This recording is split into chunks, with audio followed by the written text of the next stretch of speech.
Go.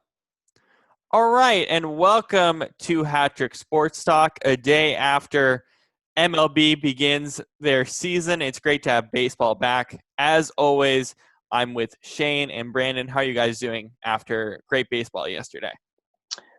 Doing well, doing well. How about you guys? Sports. Sports, yes. We're not just talking about the UFC and MLS and NWSL. We're back to baseball. What was your guys' initial impressions of opening night? Brandon, I'll start with you. Uh, it wouldn't be MLB without having good things happening, and then of course it gets rained out.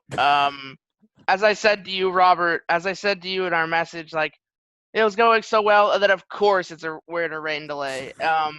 And I mean, I think you put it perfectly though. It was good to see baseball back. To me, I had forgotten how comforting it was to be able to turn on the television and see sports on TV. Um, I know we spent a lot of our time in quarantine watching KBO late at night. Yeah. But there's something different about seeing good old American baseball. So Shane, your thoughts on opening night? Yeah, I mean it was just regardless of the quality of play, I think it was just like Brennan said, it was so nice because it felt like I mean, yeah, there have been some live sports like UFC, of course, and uh, cornhole, very competitive sport. We spent a lot of late nights watching cornhole. I'll say that Yes. much. But baseball, that's a major sport, and it is my second favorite sport. So, seeing it, like the fact that they had such a hard time getting to this point and actually seeing it, it was just so like relieving almost. Mm-hmm. It gave me some hope. I was like, wow, okay, we can actually move forward in life, in a way. Yeah. But yeah, and fun matchups too. New York versus DC and LA versus San Fran. That's all good stuff, obviously. So Yeah. yeah, How were your guys' feeling on the no crowds? I felt like it was actually a lot weirder than the other sports we've seen. Of course, the NBA is doing their scrimmage games. That didn't feel that weird to me. But no crowds, was that even more bizarre for you with baseball than other sports, or no? yeah, because the thing about like watching the scrimmage games for basketball is there's still a lot of, not a lot, but I mean there are still people on the sidelines and the stands and stuff because reporters or um, you know Other commentators, essential whatever. personnel, right? Right. Whereas for baseball, they're all kind of tucked away nice and safe in the press box way behind home plate. And the team and their whole staff is sitting in the dugout. So you just look at empty seats everywhere and it's like, oh, this is weird. You know what I mean? Mhm. Um, but yeah, no, I agree with you because I mean that's part of the thing. It's just like it's not even the it's not even the look necessarily, but just hearing the people. You get the crack of the bat, and then everyone starts cheering, whatever. But now you're just hearing a crack just echo into nothing, Yeah. and it's like, whoa, that's weird. But yeah, I think for me it was somewhat okay because I thought it was gonna be really weird, but the fact that they still were doing all the same things inside the stadium that they usually do, such as playing the music, playing the sounds. They had like the walk up music. They had this kind of some sounds of crowd in some stadiums. They had like you could still hear cars driving by outside the stadium and the the like like let's go, like you know how like at Safeco or at Century at the T-Mobile. T-Mobile they'll like do like pump it up or stuff like that. They were playing all of those things, and like on the scoreboard they had like the different sides. I thought it was funny in the Washington D.C. versus in the Nationals versus Yankees game when they went into the rain delay. They put it up on this. It was still because it's programmed into their signage to automatically pop up when they go in a rain delay. It popped up on their giant board saying, "There is lightning in the area. Please head for all fans. Please head for the exits, or find somewhere to Find a safe space. find a safe space to shelter." And I was like, Oh, okay. "What fans?" So my biggest thing. So one, I watched Liverpool Chelsea early on this week. Like what was it, Wednesday when that game was on, and NBC had crowd noise that you could hear in the broadcast, just like pumped crowd noise. And I thought it was kind of going to be similar with the MLB because they're using sounds from MLB The Show, but you didn't really hear that too much. Like I wish they pumped it up more in the ESPN broadcast, and I don't know how Fox or MLB Network's going to do that. So we're going to have to see today as there are games going on all those networks over the next few days. But that I just felt the weirdest thing for me is when I watch baseball. I like seeing the millionaires that are in those seats by home plate. That to me is kind of the one thing that I'm like, oh, here's like these people, and then here's like a famous celebrity right down the middle. I just honestly wish that instead of them being in the dugout, I think it would make more sense for a safety perspective. But I also think, I mean, I don't know how this works logistically, of course, but it's like I wish there were some players, and I know that the Nationals have this option where the players can just decide, yeah, I'll go sit in the stands, and then when I'm ready to bat, I'll come up.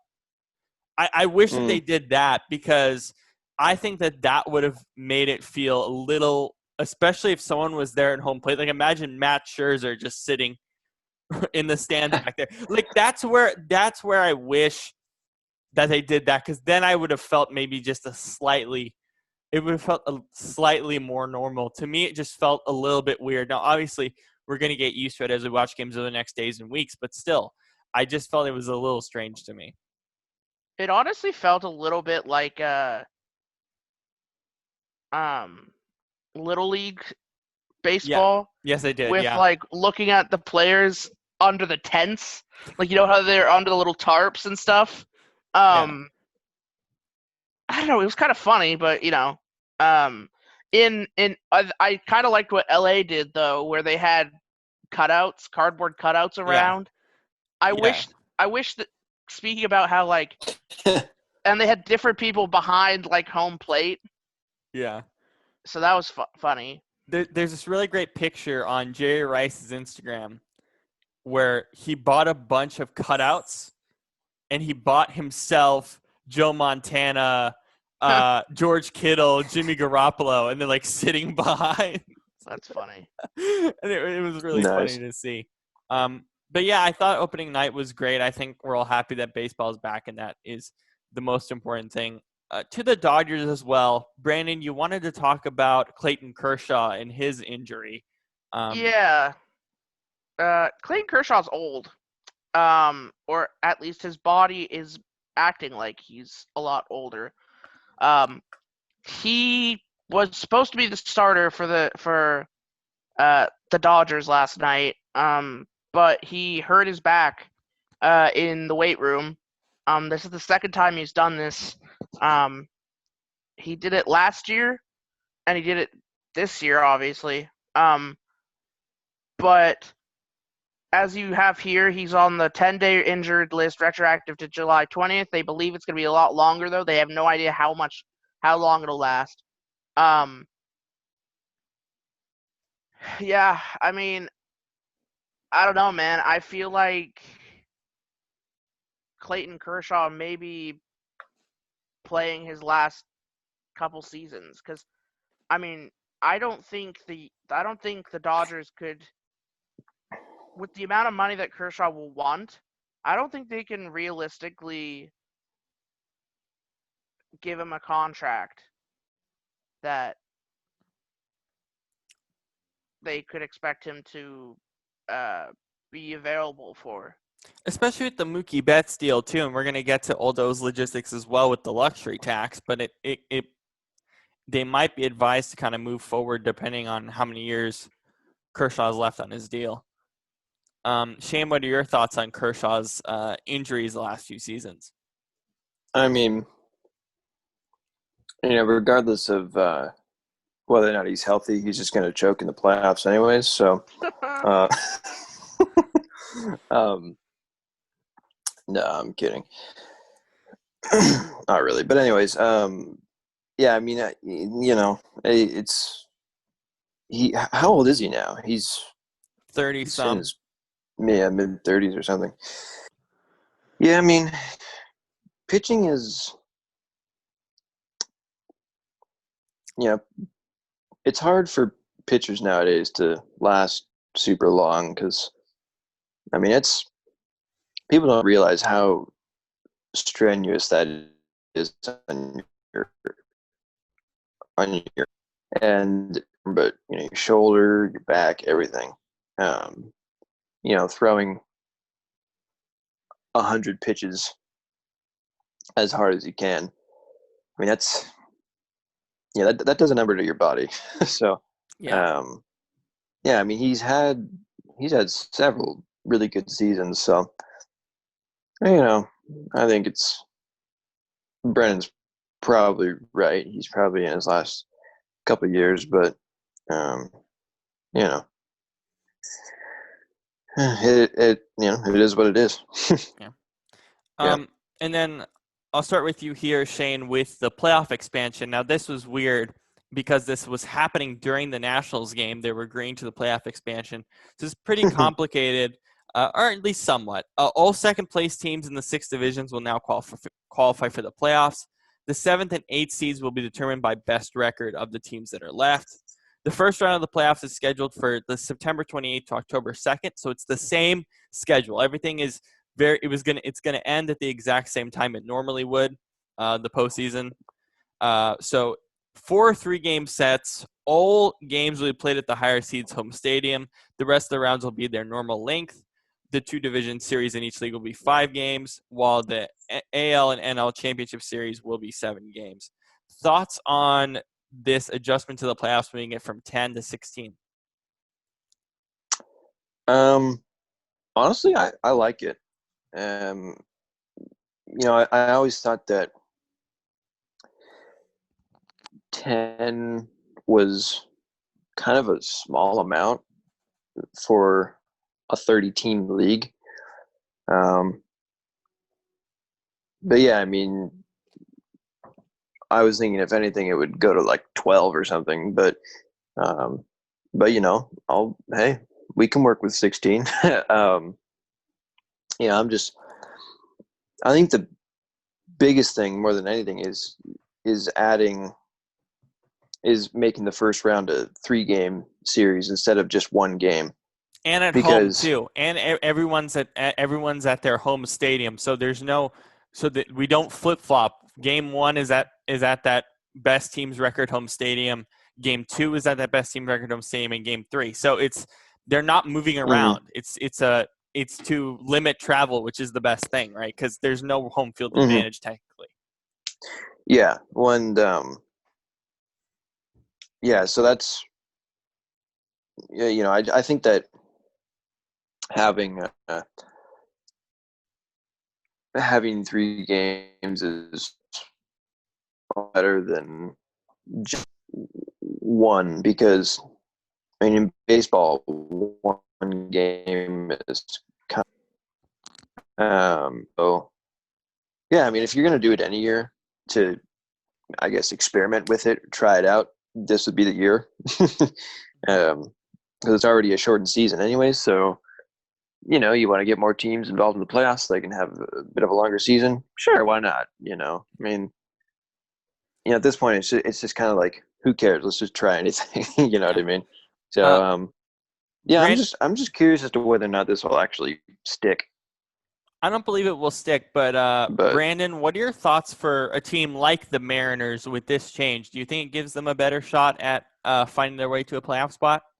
I think the biggest thing about it, especially with the fact that like the two best teams in each, like, is it that it's gonna be like the two best teams in AL and then like the West and the East and the South? Yeah.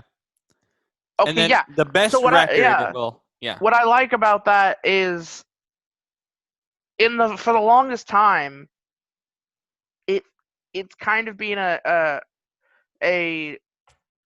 gone to conclusion that that the Astros we're gonna get the spot for the West, and then everybody else is gonna be competing for amongst all the teams in the AL for the wild card. But Yeah.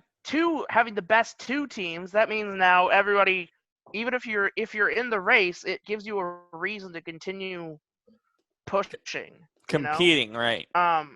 competing. And like, I think back to 2013 when the Mariners lost out on a wild card by half a game. Yeah, that was We crazy. would have been in because we were the second seed. We were the second place team in our the division. AL West. Yeah. So I don't know exactly how the Mariners are going to play this year. I don't know what's going to happen. I mean, we play a lot of hard teams, but I think it gives them a chance. This could be the year for them to break the break the streak.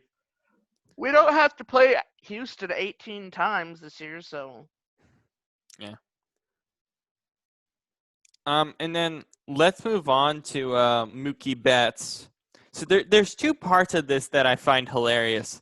First off, it's a 12-year, $365 million contract extension. So in total with the deal he has now, it's 13 years and $392 million total. What makes this funnier, but also gut-wrenching for Red Sox fans, is along with the playoff changes, they got rid of the luxury tax. For 2020, there's no luxury tax at all. So if you were the Red Sox, it made even like no sense even at all, even though it didn't make any sense when the Mookie Betts trade originally happened. But the fact that there's no luxury tax this year makes it even more stupid. Now, obviously, hindsight's 2020, but it makes the trade even more stupid. And two, this is a huge contract for the Dodgers. But Brandon, I'll start with you for those two pieces: the Mookie Betts deal, and then how do you feel about the trade, hindsight-wise, with the luxury tax being eliminated this season? I think baseball is such a finicky sport in terms of how you see some players who spend so much of their career being amazing, but baseball's also a sport that has such a fall off in terms of players reaching a wall and then just falling over that wall. I think also Red Sox have in the past done the same thing, trading away players, getting rid of players, and then rebuilding. So, I don't think Red Sox fans should be really complaining because you never know. So, Shane, you've also been a big proponent, as I know I have as well, about these 12-year, 13-year deals with so much money. Is that only expanded for you after this Mookie Betts deal was signed?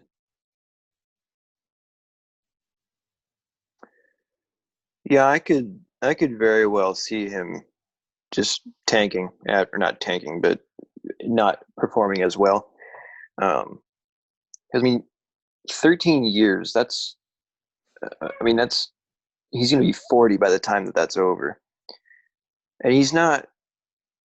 I mean, he's not going to be worth $300 million when he's 40. I mean, I don't know. I don't. I really don't understand these big contracts.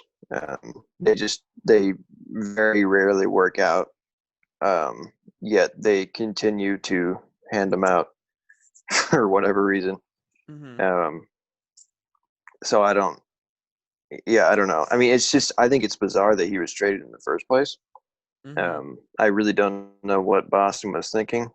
They were probably on drugs and prank called the Dodgers saying, "Here, take this guy," but then realized that they actually did it. And so, yeah. But anyways, Last so yeah, I don't know. last topic Also, before fun fact: go ahead. did you know that? Did you know that? Did you know that he's the distant cousin of Meghan Markle? Oh, really? The Yeah, Wow. Okay. That's very interesting. And then last who's baseball now of English royalty. um Brandon, I'll start with you for this last baseball topic. The Blue Jays have been trying to find a home. They kind of said PNC Park in Pittsburgh. That got scratched. Hartford, Connecticut was of interest. And they are going to be playing their games in Buffalo. They're not going to open in Buffalo. They're hoping that the Salton Field will be ready for their home game, for their second home series against the Phillies. Their home series against the Nationals will actually be played in Washington, D.C. What were your thoughts on this whole Blue Jays saga of them trying to find a new home for 2020? I think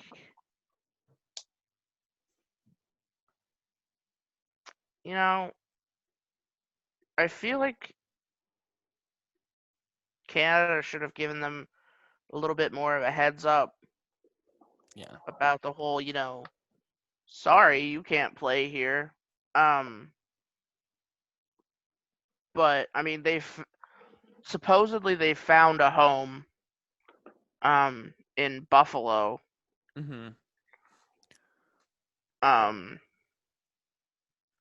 I mean, it sucks, but like on one hand, I feel like a lot of people are gonna look at this season and kind of be like, okay, that season was cute. Now let's get back to a real season next year.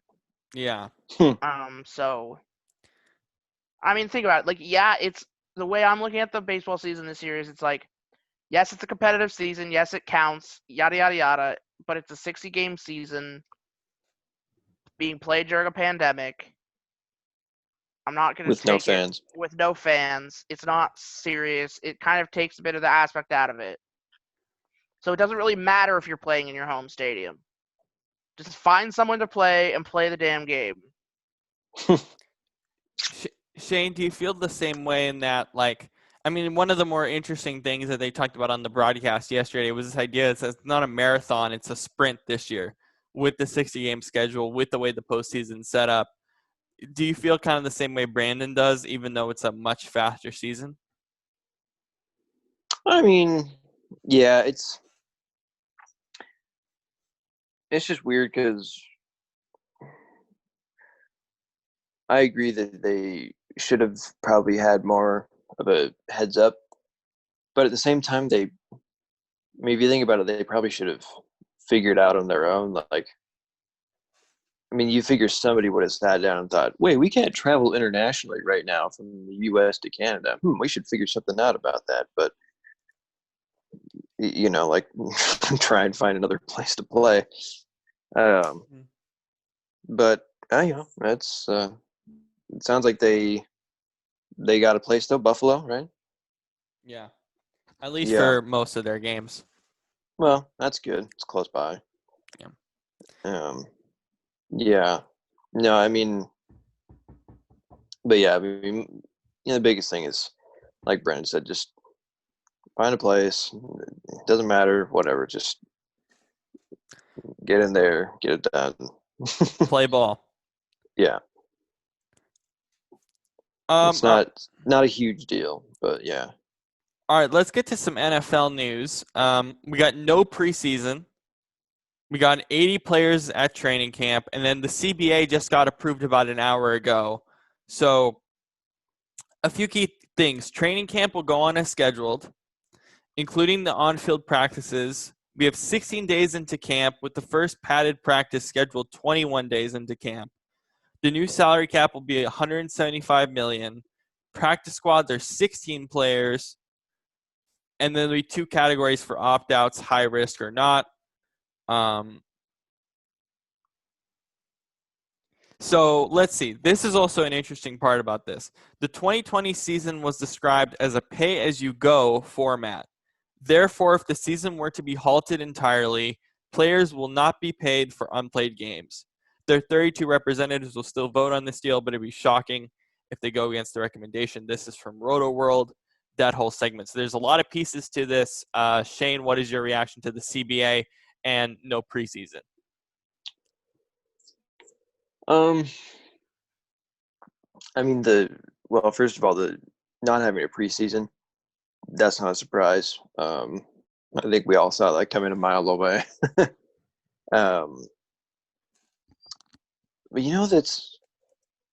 I'm honestly surprised that they aren't just saying, why don't we wait until like January or something, when there will probably be a vaccine, and we can, even if we can't have fans in the stands yet, at least it'll be safer for us as players.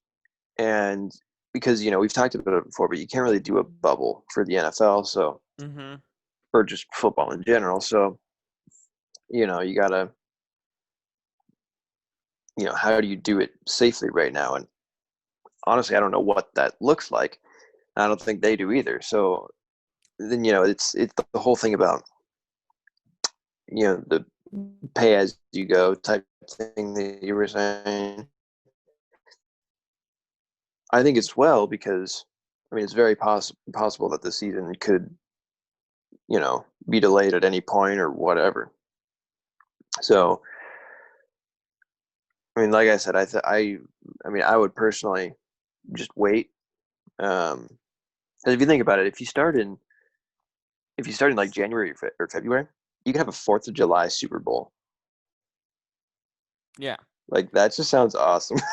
So, and then here's another interesting piece about this, that we go back again to Canada and what they're doing with the CFL. And obviously, it's a lot different in terms of the numbers of players and staff. I'm sure it's a lot smaller, but they had their season canceled, but they already tentatively, it's not confirmed, but they've tentatively decided on Winnipeg being a hub city. So they're still doing hub cities for football, at least in the CFL. Obviously, that's a lot different, but I find that as an interesting model to what the NFL might be looking at, even though the bubble possibilities we've talked about is, again, a lot different because of the quantity of people, or the amount of people, I should say, that would have to be at the stadium or at a bubble site. Well, there's also a lot less cases in Canada. Right.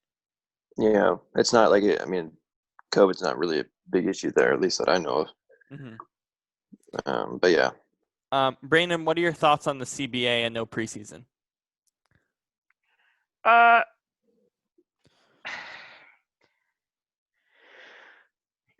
feel like, I hope we don't see a lot of players getting hurt. But that's what I feel like is going to happen without a preseason.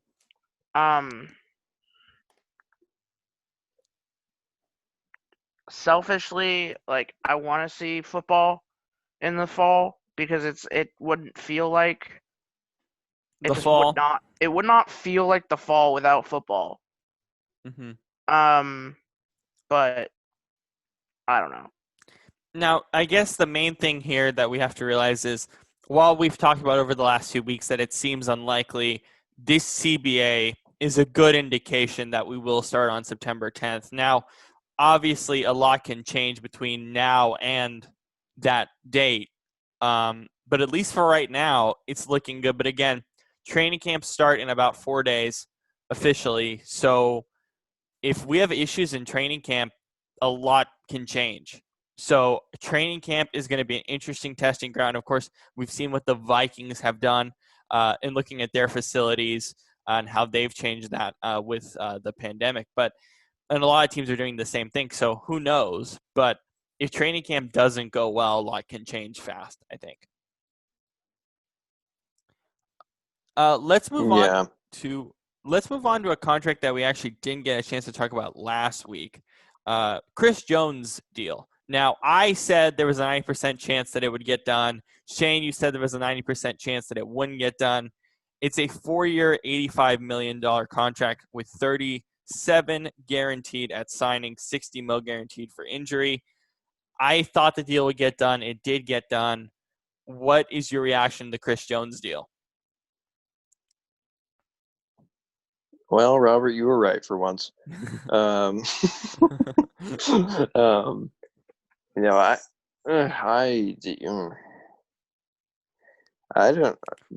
feel like they're gonna get themselves into a Rams situation. Exactly. That's what I was thinking yesterday. I mean, they're giving a lot of money to just a couple of people. They're gonna have to give a lot to Tyreek Hill. I think he's still on a 3 or 4 year deal though, so I think they're okay on that front. But I know, but eventually, it's putting. The thing about baseball is I've said this a lot. It's a team game, and like you need to have a bunch of good player. You need to have like yeah. one or two. You need to have one or two good, like really good players, and then a bunch of good players to have a good formula. Like you look at the Mariners. I mean, you look at the Seahawks. Mm-hmm. You have one or two really good players, and then you have maybe 3 or 4 really good players, and then everybody else is like players who do their job well, and they work together as a team. Teams that don't do well are teams that are just like, we want to be shiny and have all the big star players, like Dallas. That's one of the reasons Dallas doesn't succeed. They just go out and get the shiny superstars, and they don't work as a team. That's the same problem with the Browns. So, I don't know. Maybe they'll succeed. I don't know. I haven't seen them play this. So my thing with the Chiefs is, okay, all y'all have to slow down with we're gonna win 7 Super Bowls. You gotta slow down. Yeah. I think it's more like 4 or 5 is what everyone's saying. Yeah. But yeah, I think Chris Jones hit 7. Yeah, he literally said yesterday. He was like, "Yeah, we're gonna go after the Michael Jordan numbers." I'm like, "Oh my god." I'm sorry, it's just not feasible in this league. Mean, like it's not feasible. Maybe 4 spread out over like a 10-year period over the entire contract that Mahomes. I think has. Mahomes will win 1 more, maybe 2. Yeah, I think that's a fair assessment. It's just so aside from that, it's all drafting now. That's what this is to me. 100%. The more I think about it, the more I'm starting to understand. Like, okay, if they're actually going to be successful, they're going to have to draft extremely well moving forward. And I think that's the only way you can. Which is what I said when we were talking about the Mahomes contract. I said they're basically going to have to have like A-level drafts every year for the next 10 years. Yeah, that's what it feels like to me. And are they capable of doing that? No. Yeah, I think they are because I think that their GM and head coaches. It is physically impossible to have a draft with an A grade every year. Right, but if you still can get capable players that do their jobs from the draft, which I think the Chiefs have actually done a good job of doing that over the last few years, I think they'll be okay. Like I don't see them winning maybe more than 2 Super Bowls at this moment, but I don't see how they're not going to be competitive at least year in, year out, especially how the AFC is going to look in the future. Yeah, I think it's either you draft really well or you manage to create an environment like the Seahawks have where players want to be there and play there and take less money to play there. Mm-hmm. That's one of the ways the Seahawks have gotten some of their great players they have. Or the Patriots. Yeah. It's basically you win a lot, you create an environment you want to play in. Players take less money. So Let's move on to one of the strangest stories of the week. I forgot to put LeBron's tweet on here, but I'll paraphrase it. Washington FT, Washington What a football team. great name. LeBron was like, you guys were in board Really meetings for like creative. the last 2 weeks, and you guys come up with this. Honestly, This is just temporary, though. this This is is for the temporary for this season. season. It's super smart though, because if you think about it, Oh, for the whole Washington season? Yeah. Washington fans will buy they're making merch for this team. So Washington fans will buy the merch, and then they'll buy the official team's name merch again. The only thing I like about this is the helmet, because the helmet feels like the 80s. Like Yeah. look at Dwayne Haskins, like the helmet with the number. It feels like going back to college. Yeah, it kind of looks like USC's outfit. Yeah. And that's about all I like about it. I just don't understand. Like, were they really in board meetings the last 2 weeks? It's Like such LeBron a said? dumb name, Washington like- football team. Like, I would have rather them called it Washington Football Club. Make it like some soccer feel. Than No, I mean, that's soccer. Boo. No, I'm kidding. I don't know. I just found it to be really bizarre. It's like, I agree with LeBron in that, oh, yeah, you guys are in board meetings for the last 2 weeks, and this is what you come up with. Like, I don't understand it. I remember I saw this notification. It was like, Washington has a new team name, and I was really excited. I was like, oh, what is it? I clicked on it. It was like Washington Football Team, and I was like, yeah, it's Washington Football Team. What's their name though? And I was like, oh wait, it's just the Washington. And I thought, huh? Am I reading this right? You're like, excuse me, what? They couldn't. I mean, I get it. I guess you can't come up with a name quick enough if the season's going to start in September, but like, it's just so bizarre to me. And then we can move forward to the so actually, yeah. So let's talk about the face shields. Now, I was trying to find the specific picture for the face shields. So specialized NFL face shields designed to prevent COVID-19 won't be mandatory. So I've seen actually photos of these face shields. I've seen the Ravens mock-up of this, but the only picture that's actually available online is this sort of mock-up of the face shields, and they're currently working on improving on this model right now. That doesn't look too bad though. Like, it honestly looks like something that you could be able to breathe pretty well through. Yeah, I mean, what it reminds me of is like these players who wear guards on the bottom, like wear Yeah. guards here, except there is going to be some sort of padding and stuff there. I'm just surprised that it isn't mandatory, because I think that would Yeah. make more sense. Shane, what is your perspective on these face I think shields? it's, in a way, I think the mandatory or the having it optional is sort of a safety thing, which sounds ironic, but if you think about it, it's because I heard some players that were saying that if you don't have any air circulation into it, it just fogs up with your breath, and so you can't see out of it. So, because that's one thing. It would be different if you could like wipe it from the outside, but you can't because it fogs up on the inside. So like, how do you clear it? Or I get that, because you don't want to be running and I got the ball, and you're sprinting, you can't see anything, and then all of a sudden you get You get whammed. Cam Chancellor. So and then you break a hip and get a concussion or something. So yeah, so I mean, I get it. I think, I mean, if anything, just test them. I wonder if they're going to test them in camp too.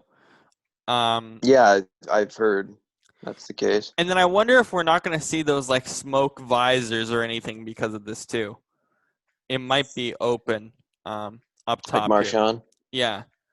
So I don't know. I want to see. I have seen a prototype of this. I've seen a picture of it. I couldn't find that specific photo, but we'll see how they improve it as we go along through August. And let's talk about the NBA scrimmages in Orlando. I did want to talk about this. Freaking Bowl going off. Bull went off, but also, what is this lineup? That's so weird. Why is Jokic starting at point guard? What is this, NBA 2K My Team? I don't know. Like, what are we doing? Yes, it is.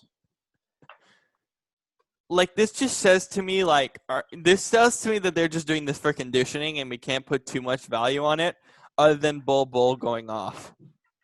Well, these were also exhibition games. Right. So, maybe they got the graphic wrong. No, they didn't. No, that's how it was. That's how they lined up. Because if they did get the graphic wrong, that person is definitely fired. The one thing that I will say about this is I kept so Daryl Morey, the GM of the Rockets, and we all know the Rockets lineup is, what is it, like six PJ Tucker at center, whatever the heck he is. He's like really small for center. He would like freak out with this lineup. Like, I want to see some team in the 8 regular season games come out with this lineup against the Rockets and just freak Daryl Morey out. That's what I want to see. Because I don't think the Rockets would be capable of handling this. But any impressions from the scrimmage games you've either seen or highlights? Shane, I'll start with you. What have been your impressions of the scrimmages? I mean, the NBA scrimmages to me are always, it's like the preseason, where it doesn't, I just don't really care about it, Yeah. It's like I want the real thing. Yeah, I mean, I haven't seen much of it, I'll be honest. However, from what I have seen, it's been all right. I mean, like I was saying earlier, I was expecting it to feel really weird not having any fans, and it kind of did at first, but it's I got used to it. It's not as bad as baseball. The thing I've realized with basketball is how much sound do fans really make? Like, right. Not a ton. There's a lot of sound on the court. Yeah. So they have the same camera shots that they have when they are showing, like, when they show the game. And so they have, by having like the players sitting in the little chairs so it looks like they're showing the courtside seats, it kind of just makes it look like a regular old game. Yeah, well that's the thing, because it's I mean, that's the thing with basketball. It's not like,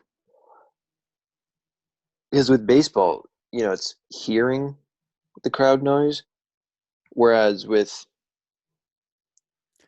and seeing it, but with basketball, it's really just seeing all the people, Yeah.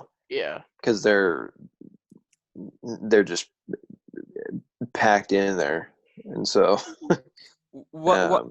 what I love, and you can look at it a little bit in the background of this photo, but these are video boards in the background. And if you've seen some of the stuff that they're doing with the video board, so they're doing the defense chant, and they're showing it up on the video board. Or for the Miami Heat game, they were like, "Let's go Heat, let's go Heat," and they took one of that from the games, or like a shot of the crowd from one of the games earlier in the season, and they put it up here on the board. And then also makes it feel like home court a little bit. Because, for example, when the Heat were at home against the Kings, they were technically at home. So you would have the Heat logo around the board or stuff like that. So it would feel like a home game in some ways. And then if you look at how the NHL is going to approach it, they're going to have a bunch of these weird graphics sort of leaning from this, but going a bit deeper with different camera angles and stuff as well. What I like about the way that the NHL and NBA are doing it is they feel like it feels like tournament. Like, again, it goes back to that feeling of like little league tournaments where it's like this is like AAU ball. AAU. Yeah, exactly. Where you go to like where you go to like road away tournaments and you're all playing on the same courts and like you got different games at the same time. It's like, or like when I used to play hockey in tournaments and you would like have different teams in the arenas. Like it's like, Yeah. all right, after this game ends, you guys go out and start warming up on the ice. So it's kind of funny. I think the more I think about it, it makes me chuckle. Yeah. Except you don't hear, unlike Little League, you don't hear drunk white mothers screaming unnecessarily loud. Oh my God, Shane. I need them to use whenever players are coming out on the ice, they need to be playing to make it really the little like the like hockey tournament experience. They need to play. Are you ready for this? Yeah, Yeah,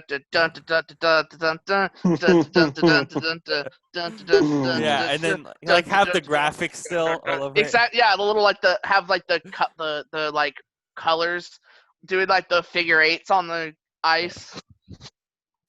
Speaking of hockey,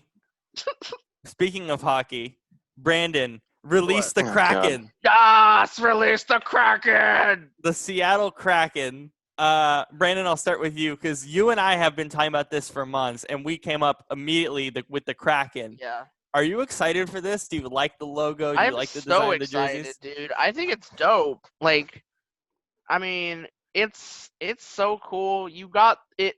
It brings back the S from the Metropolitans uniforms back in the day, and I mean, you've got the Space Needle in the secondary logo, and I mean, it's such a cool. I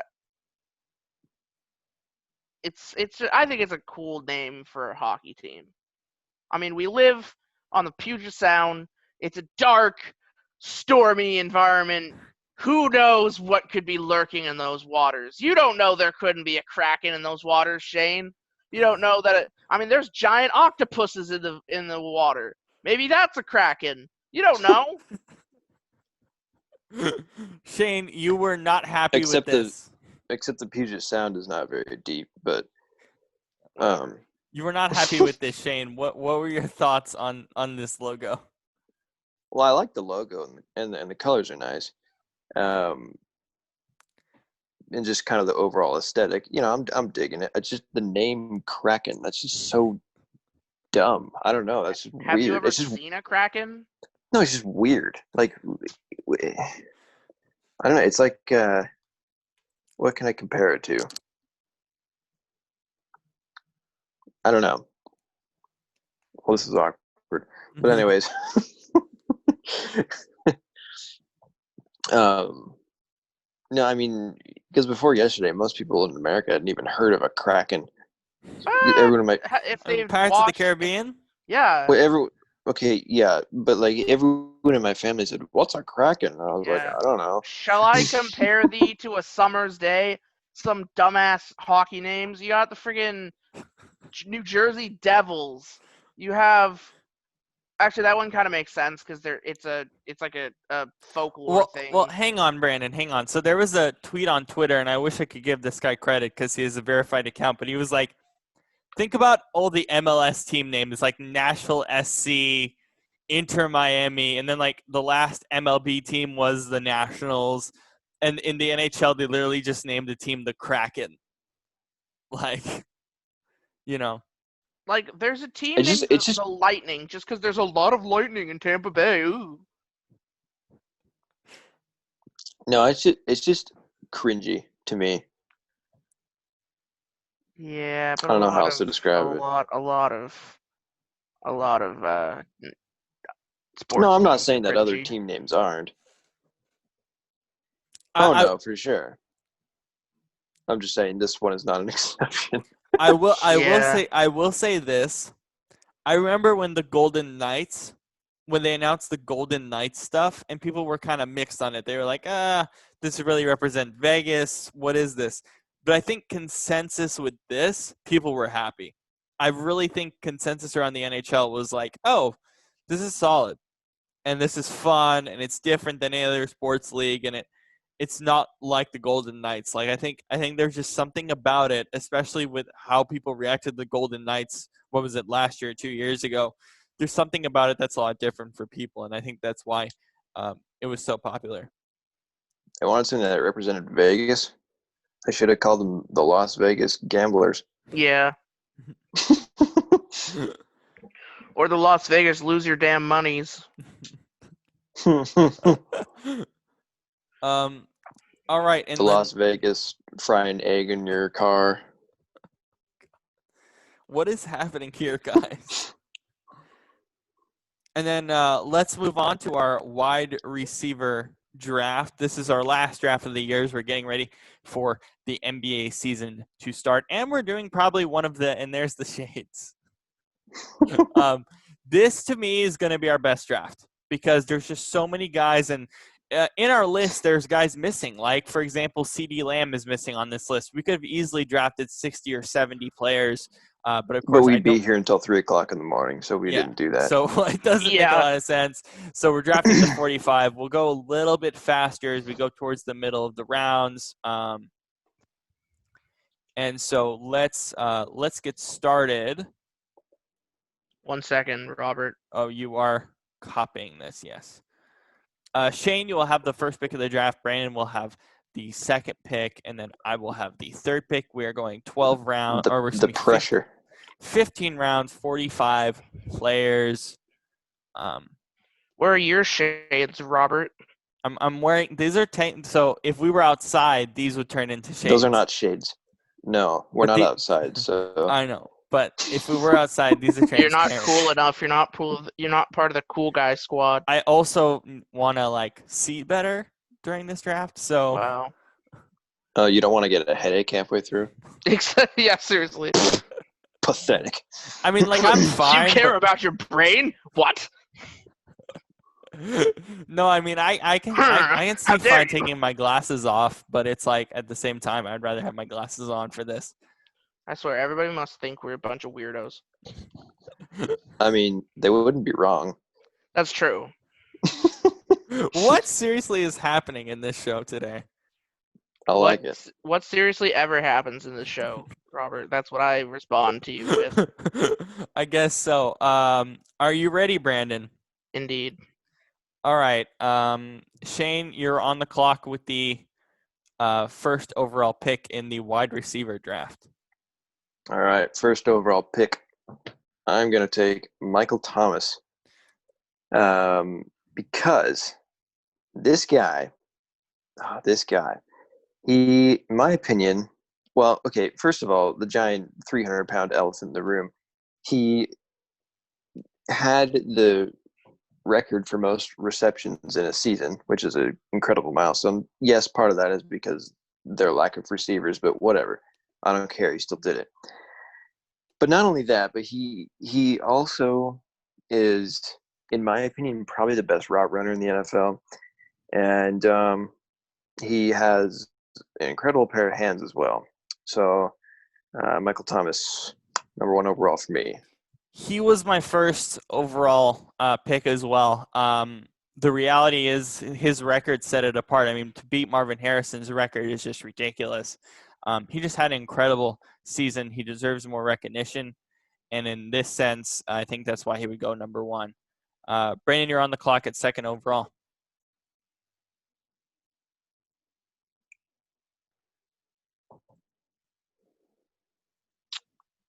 I will take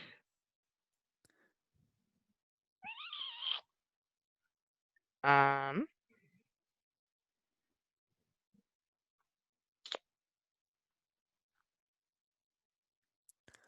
take Mike Evans. Wow, second overall. Interesting selection. Why will you take Mike Evans at this spot? I think so.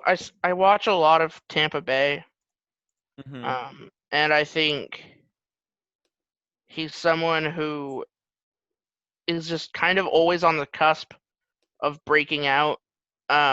He's a really good consistent guy, but he gets hurt a lot. And he's kind of a guy that I'm like, you know what? I'd rather have him when he breaks out than have somebody else have him. Because I think even before he breaks out, he still has the capability of being a a good pair of hands. So Yeah, I Mike mean, Evans. I like Mike Evans a lot. We'll have another excellent Bucks wide receiver as well come off the board early in this draft. I think his route tree is awesome, but again, the injury concerns are there as Yeah. well. I'm on the clock here with the third overall selection, and I'm going to take Julio Jones. I think you can say 1A, Dang it. 1B for a lot of these guys. The receiver class is just really stacked, but Julio, he was my number 2 receiver. He falls for me at number 3. Look, I hate that people keep going on about how he doesn't get many touchdowns. Chill out. The guy's just a great overall receiver. Touchdowns are just a number for some of these guys, and for Julio, it is just a number. He's a great receiver. He deserves to go in the first round. Julio Jones. Shane, you're on the clock to start the second round. This one, God, this one is tricky.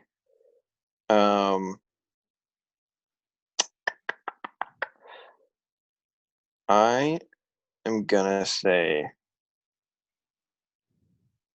Tyreek Hill Okay. because I think this guy is one of the best deep threats possibly ever. The guy is so fast. I mean, he's probably the fastest player in the NFL right now. And he is so agile, and he's also a great route runner. And so therefore, I will take him at number 4 overall. His speed is so good. I had him at number 5. His speed just sets him apart from any other receiver in the league. So good selection there. Brandon, you're on the clock with the 5th overall pick.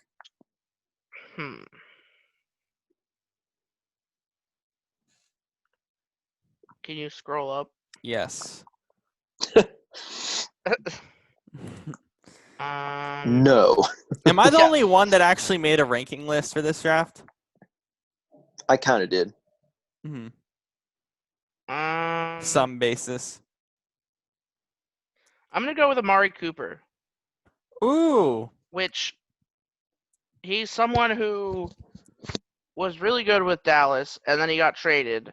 Or with Oakland. Or with Oakland, yeah. And then he got Or traded. Vegas. And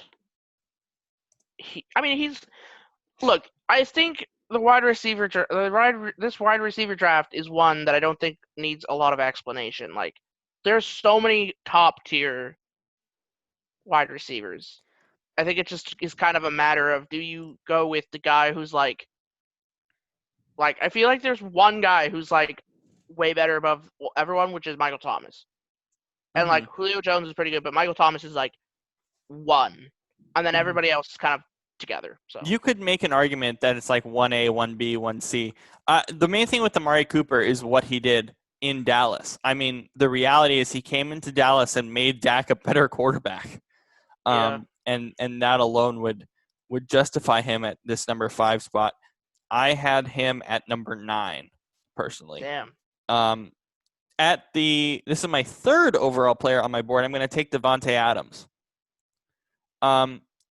Davante is their receiving core. He is the only Packers receiver eligible in this draft. There's no other Packers receiver of incredible note for this draft, and that says a lot about how the Packers have drafted, but it also says a lot about the greatness of Davante Adams and how much Aaron Rodgers trusts him, and eventually Jordan Love will do the same. Davante Adams ends the second round. Shane, you're on the clock to start the third round. Well, I'm going to go with a guy that I honestly thought would go in the first round, and that's DeAndre Hopkins. Because, I mean, this guy, kind of like Adams, last year he was receiving core. And I think he'll fit in really nicely in Arizona. I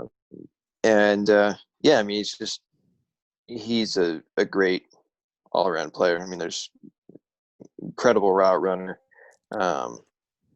really good at catching in traffic. So Diop. He was my number 4 receiver. The reality of the situation is this trade was just dumb. I still can't get over that he's in Arizona.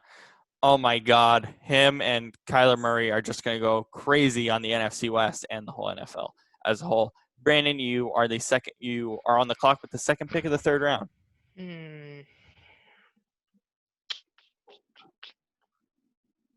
Well, Shane took who I was gonna take.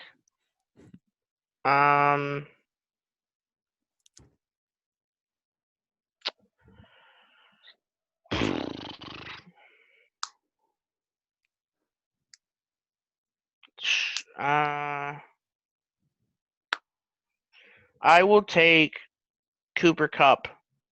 He's one of the rare pieces that the Rams still have, who they haven't, overpaid. You could arguably make the argument that they've underpaid. So, he had a great stretch to the first half of the season. Then they played the Cincinnati Bengals in London, I believe week 8. He popped out, and then it kind of was a rough second half for him. Still just an incredible receiver. Because of that rough second half, I had him at 10, but still a great selection there. And then with the last pick of the third round, I am going to take the other Bucs receiver in Chris Godwin. You might say it's a little high. One season doesn't necessarily determine your entire career. But with Brady, he's going to be even better, I think. He's just a great receiver. He deserves a lot more recognition. He was 1 or 2, or actually I think he finished as wide receiver 4 in fantasy last year or something around there. Just a ridiculous guy, kind of came out of nowhere.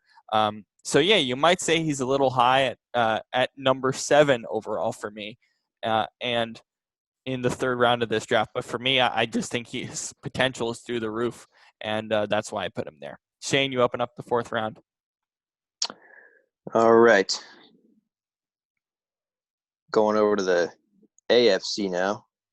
Only one receiver has been taken from the AFC. Give me Stephon Diggs, please and thank you. Former NFC player, of course, moving to the AFC to the Bills. Great deep threat, and I think that will be capitalized even more so this year now that he has a quarterback with arguably the strongest arm in the NFL who will actually throw it deep. He'll really start to be effective this year, I think. Mm-hmm. Brandon, you're on the clock with the 11th overall pick. Well, I already know who I'm taking. I'm taking arguably one of the most effective pickups the Seahawks have had in the last couple of years. I'm taking no.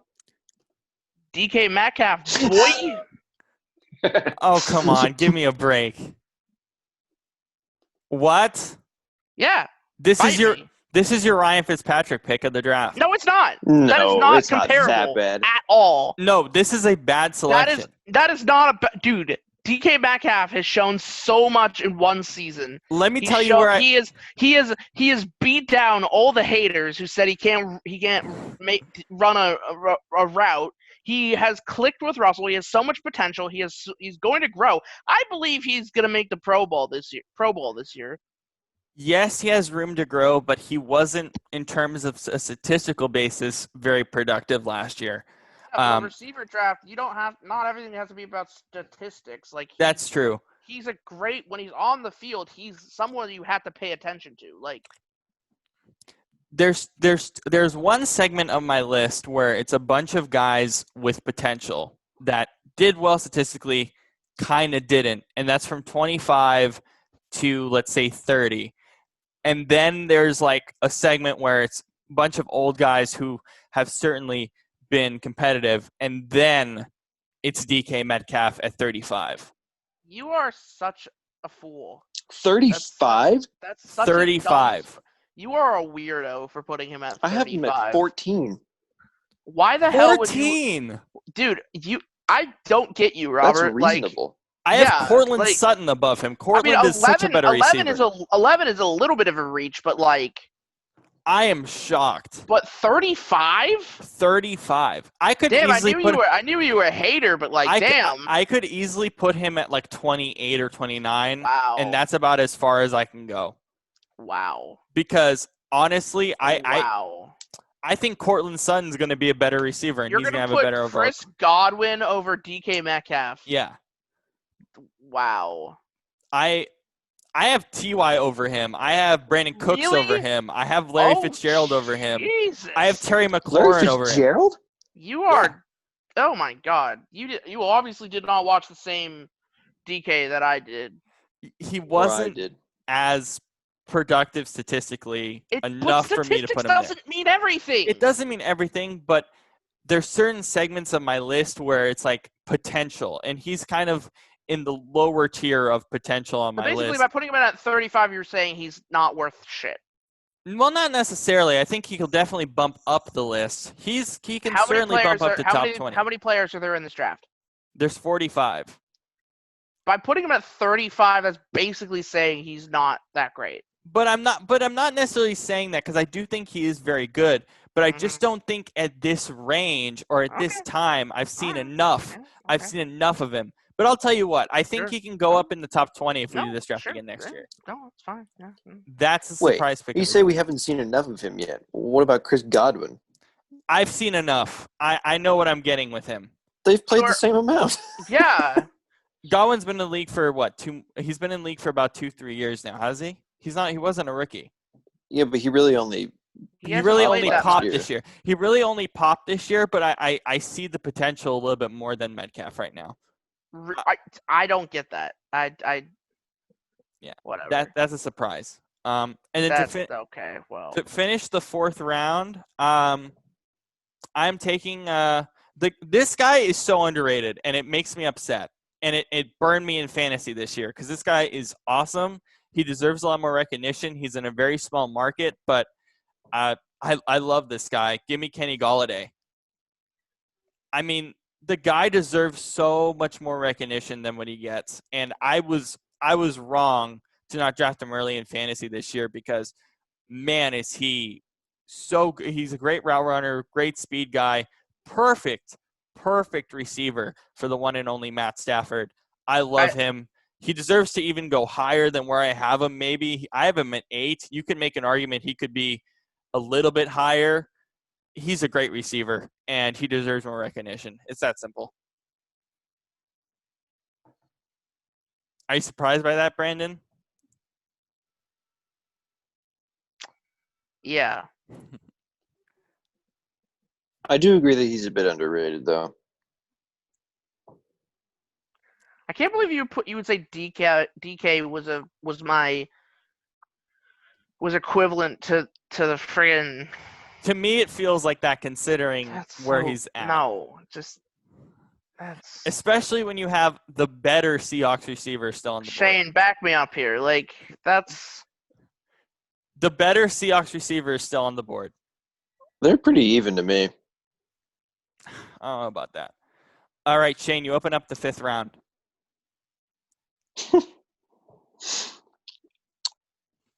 All right, let's see. The 5th round. I'm going to say, let's go with Keenan Allen. I think he didn't have an amazing season this last year, but it's the Chargers. None of them did. Yeah. But this guy, there's not one particular thing that he's really exceptional at, but he's just very good overall at pretty much everything. He's not super fast, but he's quick enough. He doesn't have the best hands, but he can make any catch. So yeah, give him a good quarterback and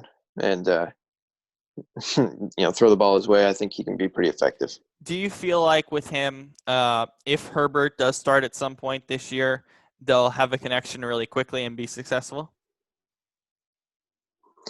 I don't know. Maybe. We'll see.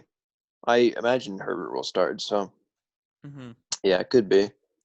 I had him ranked at 12th, so not a bad selection there.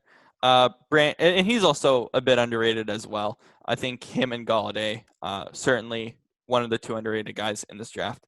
Brandon, you're on the clock with the second pick of the 5th round.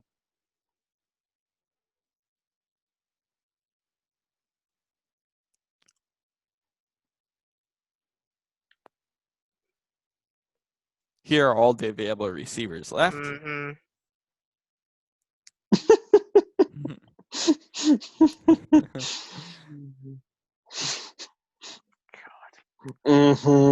Yeah, exactly.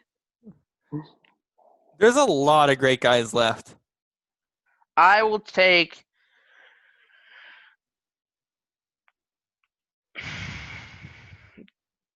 I'm gonna take Juju. Juju Smith-Schuster. What do you like about his skill set? Obviously, he wasn't that great last year with Mason Rudolph starting, but what do you like about him? I think when he has a competent, I mean, he's like a wide receiver that, like, if he has a competent quarterback throwing to him, he's able to, like, get open. He has the hands. He's still pretty good. Yeah, he's also just a fun to watch play. Oh, for sure, absolutely. I had him at 17. So yeah, good selection there. I finished the 5th round, and let's see who's left on the board here.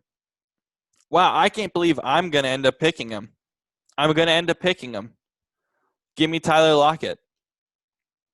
Oh, that's such a dumb pick, huh? I had him at 32, huh? Wow, Robert picked a Seahawk? I can't believe it. I know, right? I picked the 2 top Seahawks players at both of their positions, running back and receiver, in the last 2 drafts. Look, I like him. I could make an argument he could be in the top 10. It's a kind of a difficult argument considering looking at the board, but no, I like where I got him here. I think he's a great receiver. I think he's much better with Russell than many other quarterbacks, but you can easily make an argument he's a top 10 guy. Maybe. It's tough, but I do like him a lot. I thought he would be in the top 10 when I originally made my rankings, but I ended up having him at 13. So not a bad spot there. Shane, you open up the 6th. Whew, okay. I open the 6th. Let's go Adam Thielen. This guy is the lone star receiver in Minnesota. Still left. He's been.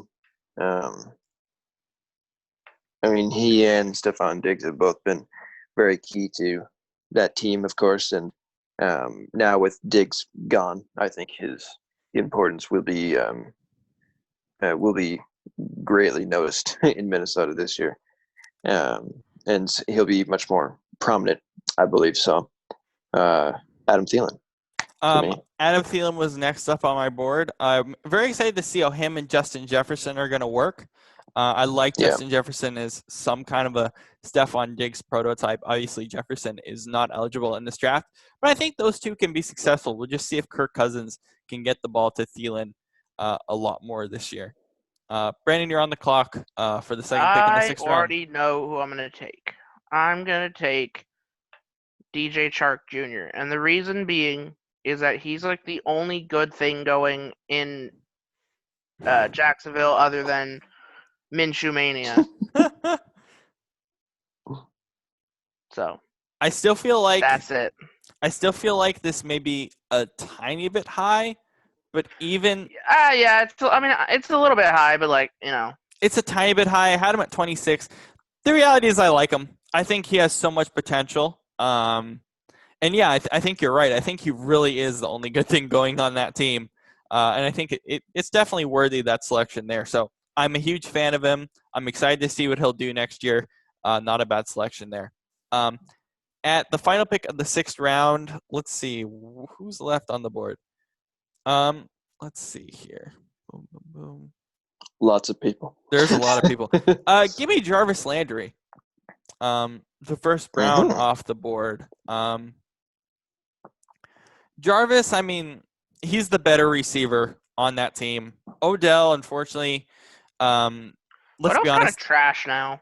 The injury concerns were rough. Yeah, he'll be a lot better next year. If he's a lot better next year, he'll be above Jarvis Landry. But for right now, he is the most consistent receiver, maybe the most consistent player, or one of them, other than Nick Chubb, on this Browns team, and one of the guys I think Baker really relies on. So, Jarvis Landry to finish the 6th. Excuse me.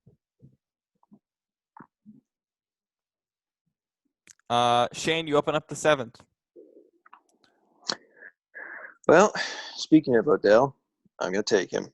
I was honestly a bit surprised that he fell this low, but I mean, he is, he had his injury issues or concerns last year, but I'm hoping he'll get over it and start to play the way that we know him. And I don't love his behavior, which is a big reason he is a bit lower for me. But still still a pretty solid player nonetheless. You're following my board, Shane. I had him right after Jarvis Landry, so it's a solid pick there. We're just in sync, except for DK Metcalf. Here's the deal. Odell fell this low partially because of the maturity issues. They could be overblown, but I think it's a huge reason, and any injury concerns. That's why he opens up the 7th, I believe. Brandon, you're on the clock here with the 2nd pick of the 7th round. We're in the 20s.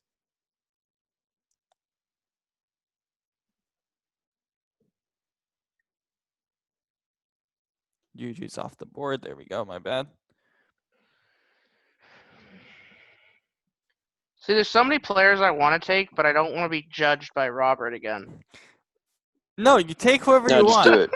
Just take it. I'm just kidding. I'll defend you, maybe. Can you go back up? Yeah. Like, it's fun, just... No, I can't. Yeah, seriously. I'm going to take Deebo Samuel. Deebo. Okay. Deebo Samuel.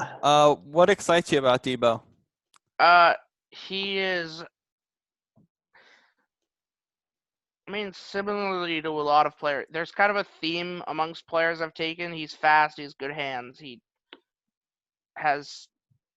I think he also was somebody who, like, really contributed to the 49ers last year. Mm-hmm. So I look at him as quite one-dimensional. I had a tough time kind of figuring out where he fits. I ended up having him at 40, which, I'll be honest, is a little unfair to him because I like his skill set a lot.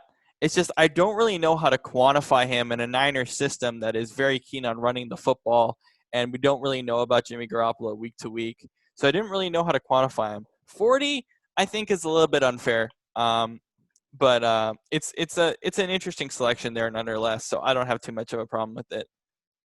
yeah, I give a lot of players benefits of the doubt when we're doing this. Yeah.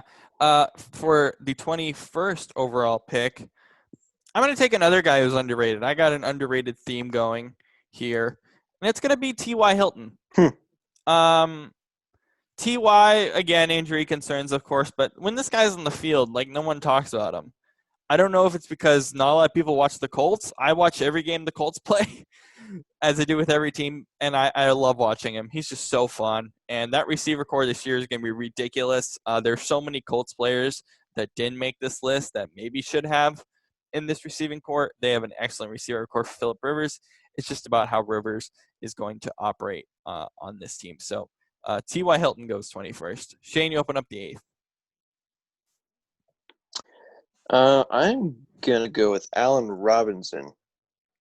Now he would be a bit higher for me if the quarterback situation in Chicago was not so dicey, because I feel like that really holds him back, because he does have a great pair of hands. So, I just,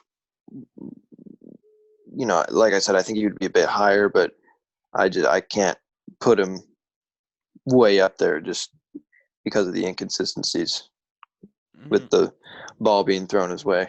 I think what was it from week 12 to week 15? He really kind of bursted onto the scene. He's their number one receiver, and I think regardless of who starts at quarterback, he's still gonna be very productive. So I like the selection.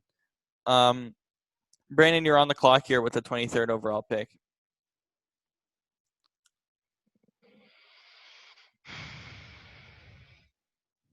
And the NFC North is gone. Yeah. There was barely anybody in that division. The NFC North is gone? Yeah. Oh, no. The NFC South is stacked. Jeez, I just realized I that. will go with... Actually, I am going to go with Robbie Anderson. What do you like about Robbie? I feel like Robbie Anderson is someone who was stifled by being on the team he was with. Yeah. And I see him as doing. I kind of wanted the Seahawks to go after him, but I had him pegged to the Patriots for the longest time. I like him. Again, him and Jamison Crowder are neck and neck at 33 and 34. Again, it's just the team that they're on. It's that simple. And I don't think he's going to get that many targets in Panther land, so it's going to be tough for him to move up the list next year, but not a bad selection there. Panther land. I finished the 8th round with Avriel Jeremiah Green, one of my favorite names to say in the NFL. Yeah, who? Avriel Jeremiah Green. Oh, AJ Green. Yep. Oh. I've never heard him referred Shane, I like to that how way. both of us are like, what? Avriel Jeremiah Green. Give me AJ Green. I like him a lot. Very productive, of course. Injuries held him back last year. I had him on my fantasy team the whole year. He's Bad so decision. old, though. Bad decision, but I think he can still be productive. Joe Burrow is going to help him out a ton. He fell because he's old and because of the injuries, but I'll take him here. Let's see. Yeah, I had him at 19. Shane, you'll open up the 9th round.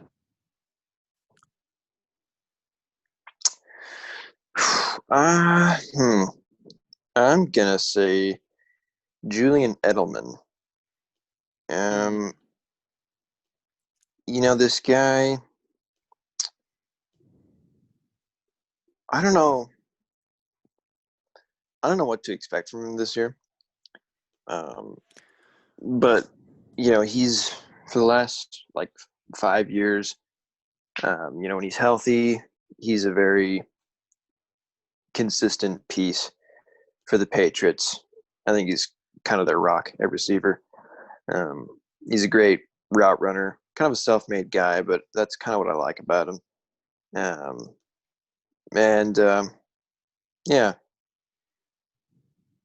Jules. Julian Edelman, again, I don't know where to quantify him because I think Brady made him a better player than anything else, but I had him at 31. That's what I mean. I don't know what to expect from him, but yeah. I had him at 31, so not terrible. Brandon, you're up here at 26.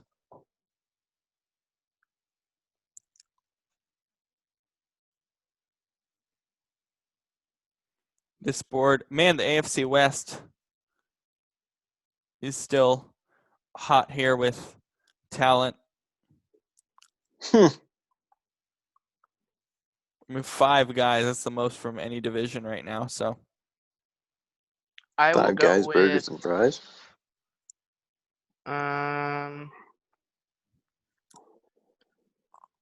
Actually, I'm gonna go with Cortland Sutton. He was my next pick. I think he has mucho potential.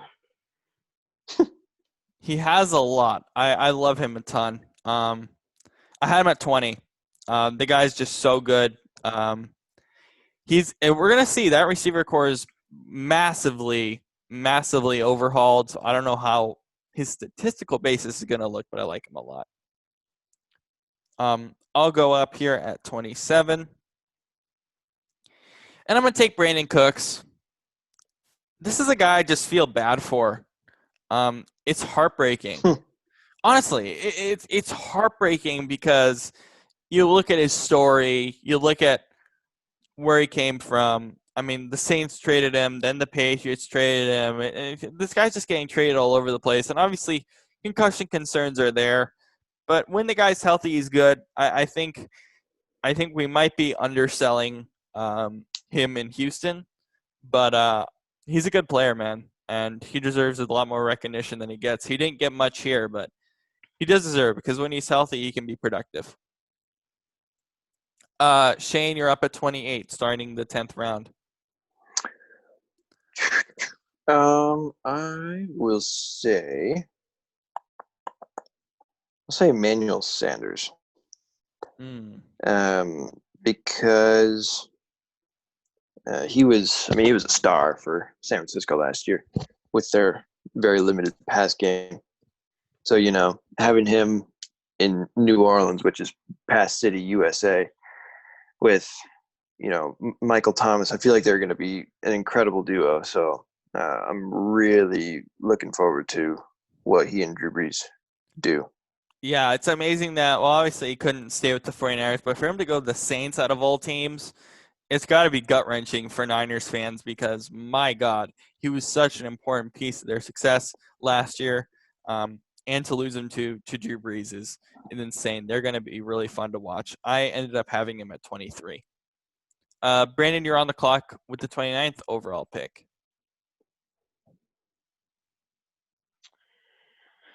Indubitably. I'm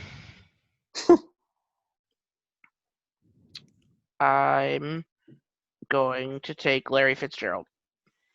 Next guy off my board. The only Hall of Famer on this list. We've been doing that all day. Yeah. I think the only so far at least 100% Hall of Famer on this list, at least at this point. What do you like about Fitzgerald's career, Brandon? I think that even though, it's impressive that at his age he's still able to do what he's able to do. I thought he was going to retire like a couple years ago, but he's still out there just running around. Mm-hmm.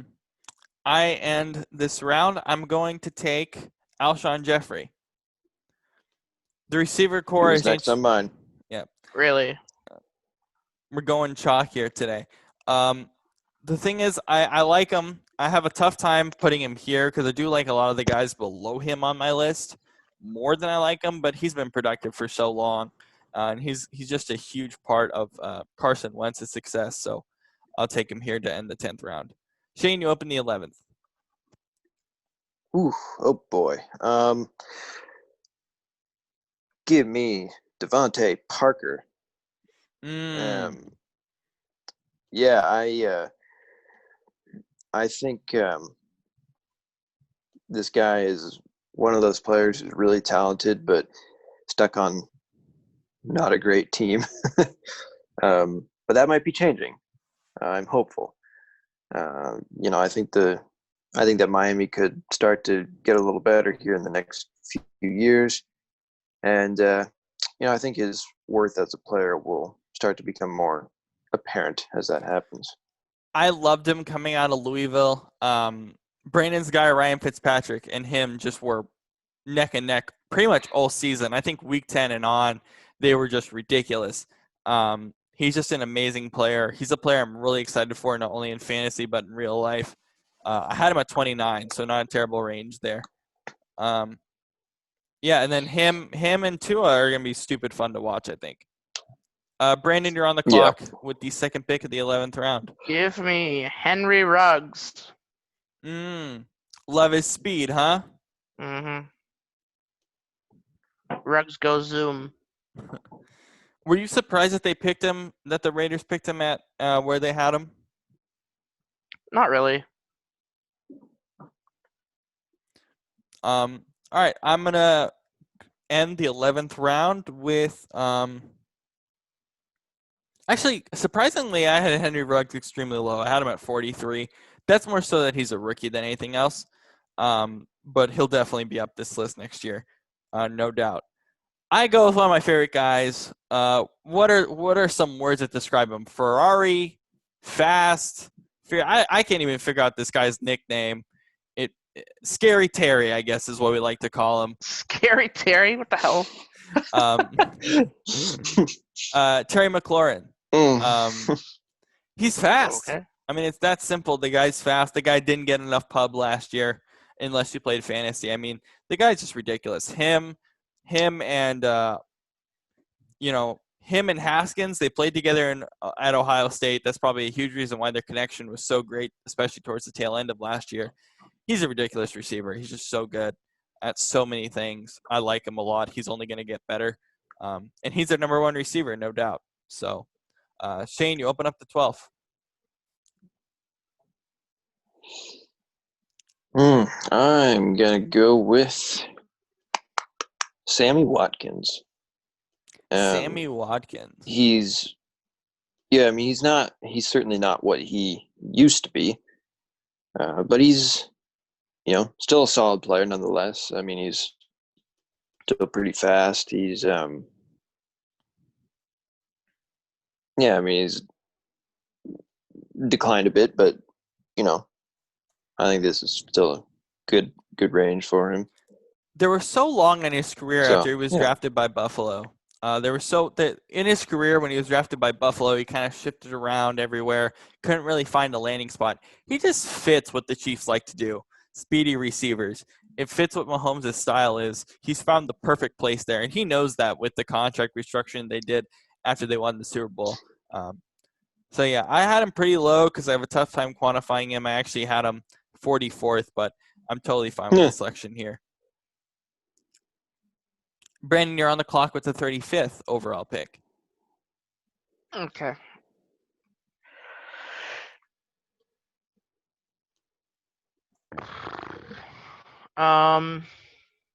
Actually, I'm gonna go with Calvin Ridley. He's a guy that a lot of people are excited for. You feel the same way?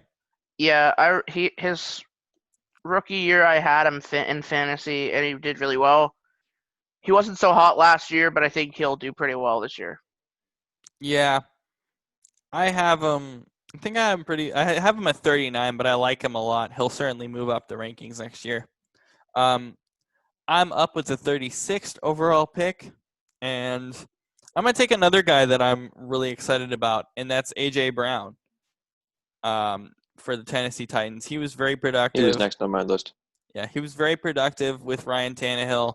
He'll only get even more productive next year. He's their number one receiver, no question. And their receiving core is changing a lot.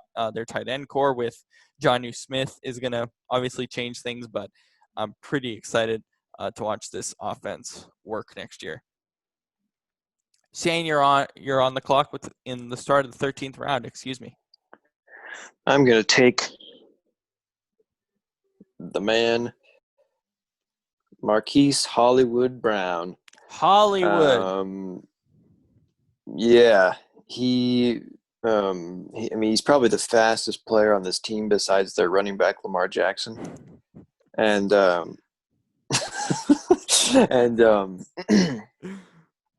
yeah, and I mean, speaking of Lamar, seeing him develop as a passer, I think is only going to improve Brown as a player. I'm not a fan of his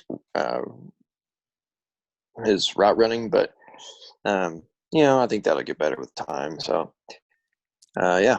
I had him pretty low at 41, but I like him a lot. It's just because he only had a few good games to begin the year. and then it kind of tapered off. But as you mentioned, I echo that statement. I think if Lamar works even more on his passing, it's going to be going towards Hollywood Brown. So I really like him. I think he's an underrated guy to get in fantasy. I just like him a lot, and he'll only improve as time goes on.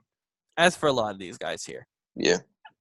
Brandon, you're on the clock. I'm taking John Brown. Yeah, Buffalo Bills, obviously, with Stephon Diggs. Yeah. His role will be a little bit limited, but he's a pretty good player, man. So do you think that him and Diggs are actually going to be really productive as a tandem next year? I think one or the other will be fast. I mean, we'll do better. Mm-hmm. And then with a 39th overall pick, let's see what I have here.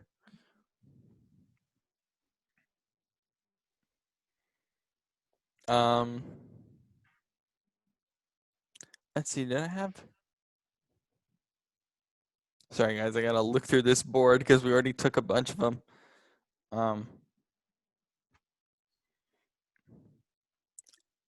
Wait, this guy's still on the board, huh? Give me DJ Moore. I actually can't believe he fell this far. He's their number one receiver in Pantherland. He's their guy. I mean, he was ridiculous last year. Really underrated. He's gonna be even better with Bridgewater, I think, than he was with Kyle Allen. So I'm really excited. I actually can't believe I got him. What an amazing range. So cool stuff. We're in the last two rounds. Shane, you open up the 14th. Ooh, wow. Let's see. Well, it's slim pickings now, but yeah, I'll go with Michael Williams. Mike Williams. Yeah, because Keenan Allen is obviously the man down there, but Williams, he's still really good. He still has really good hands, pretty good athletically. So, he's just nice. He's a nice supporting character in a movie. His injury concerns are rough, and I think that's why I had a tough time quantifying him, and I think that's why he landed at this spot. But when he's healthy, he's a great player. Brandon, you're on the clock. Okay. I'm going to take Jerry Jeudy. Very excited to see his potential as a rookie, correct? Yeah. A lot of my guys have just been potential based. Mm-hmm. I think that's kind of where we're at here. Yeah.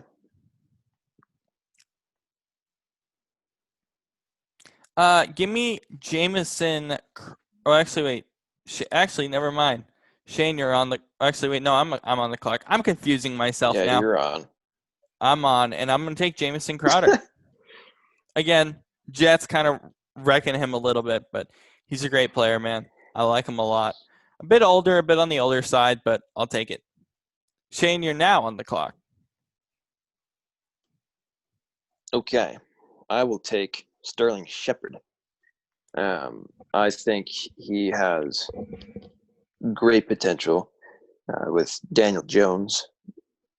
And, he's really fast, very athletic. Not necessarily the best route runner, but, again, that's something that I think will develop in time. So Sterling Shepard for me, my last pick. Brandon, you're on the clock. You have Brandon Ayuk or Tyler Boyd left. Tyler Boyd. Good pick. He fell way too low. I think I had him low in my rankings as well. He's much better than this selection shows. I like him a lot. And then we'll finish with Brandon Ayuk. Bit unfair for Ayuk. Amazing that he even found his way in this draft, I think, but deservedly so. Yeah, I was going to say there are other guys that I would have put in before him. Right. I think you look at guys like C.D. Lamb maybe, who probably should have found his way in this draft. But either way, we only went with 45. So Oh well. I'm good with Brandon Ayuk though. So that is our draft, and that is our show for today. Great work, guys. Fun one today.